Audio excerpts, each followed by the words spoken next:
بسم اللہ الرحمن الرحیم۔ لائف لائٹ میں خوش آمدید۔ دنیا کے 7 مقدس ترین پودے۔ بہت سی مذہبی روایات میں پودوں کو روحانی علامت، شفا یابی، قوت بخشی اور بعض اوقات خدائی تعلق کے طور پر دیکھا جاتا ہے۔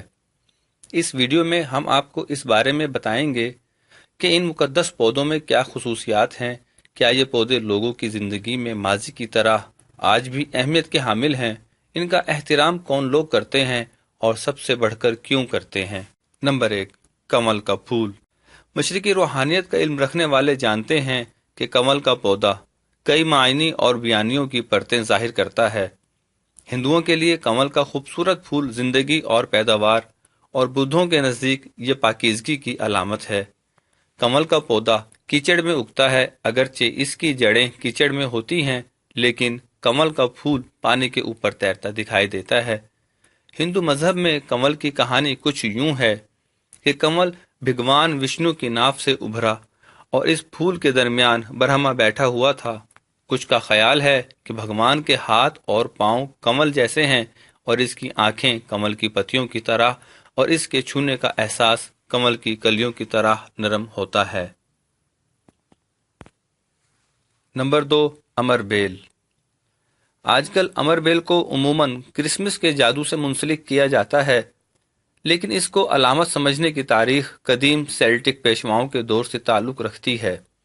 انہیں یقین تھا کہ امر بیل سورج کے دیوتا ٹورنس کا جوہر ہے، اور جس درخت کی شاخوں کے ساتھ امر بیل بڑھتی ہے وہ درخت بھی مقدس ہو جاتا ہے۔ سردیوں میں روحانی پیشوا بلوت کے درخت سے امر بیل کو سنہری درانتی سے کاٹتے ہیں۔ یہ خاص پودا ہے اور اس کے پھل رسومات یا ادویات کے لیے استعمال ہوتے ہیں۔ نمبر 3، ناگ پھنی۔ ناگ پھنی ایک چھوٹا سا گٹھلی کے بغیر کیکٹس کا پودا ہے جو امریکی ریاست ٹیکساس کے جنوب مغرب اور میکسیکو کے صحرائی علاقوں میں قدرتی طور پر اگتا ہے، اور اس کا استعمال مقامی افراد روحانی مقاصد کے لیے کرتے ہیں۔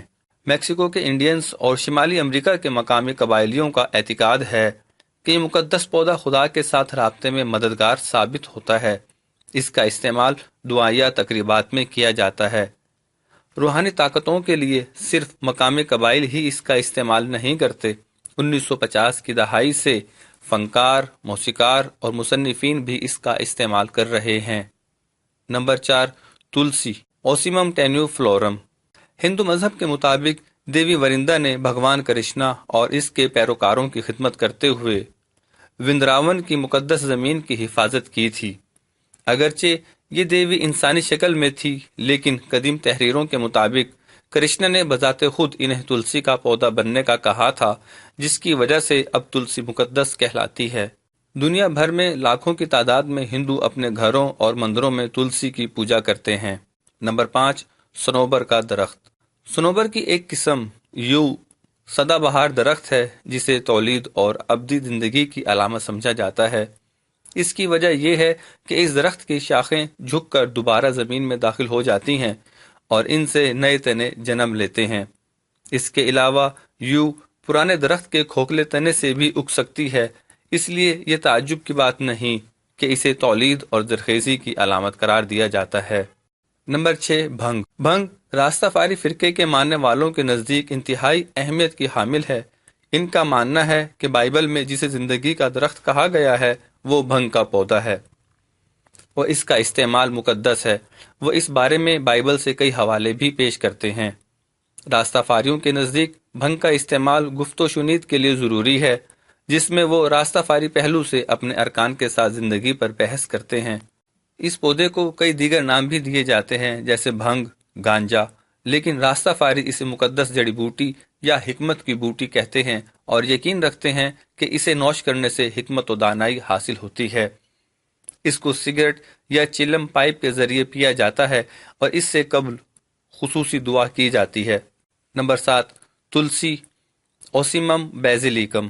اوسیمم بیزیلیکم کا سب سے زیادہ استعمال پیزا اور پاستا ساس میں ہوتا ہے، لیکن آرتھوڈاکس مسیحیت اور یونانی چرچ میں یہ ایک مقدس بوٹی ہے۔ آرتھوڈاکس مسیحیوں کا یقین ہے کہ یہ بوٹی وہاں اگی جہاں یسوع مسیح کا خون ان کے مقبرے کے نزدیک گرا تھا۔ اس وقت یہ اس کو صلیب کے ساتھ عبادات سے منسلک کیا جاتا ہے۔ پادری مقدس پانی کو پاک کرنے اور لوگوں کے اجتماع پر پانی کے چھڑکاؤ کے لیے اس کی شاخوں کا استعمال کرتے ہیں۔